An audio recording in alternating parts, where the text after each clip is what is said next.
Well, as we've been telling you, high winds speeding across the state overnight, bringing a lot of damage. This is a tree down on Rose Avenue in Douglasville, one of many areas with damage this morning. Atlanta News First reporter Rebecca Schramm is live in DeKalb County. And Rebecca, last night's winds caused some big problems there.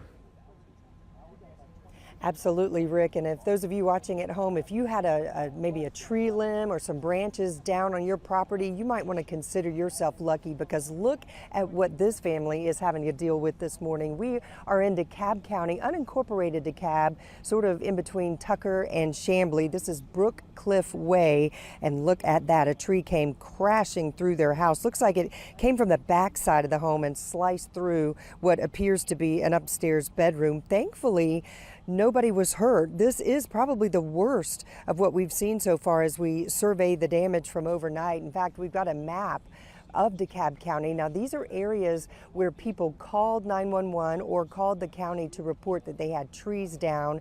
None of the cases involved injuries, which is really just remarkable when you hear, because I mean, think about the power of a falling tree and the weight that that carries. So just so fortunate that nobody was hurt in these incidents. As you take another live look, we can tell you we're going to continue to survey the damage this morning. We've got crews spanned out all across Metro Atlanta. We've got a roving crew or two to check out the damage, so we'll let you know what more we see. But for now, as we said, this appears to be the worst of the damage from the overnight storms.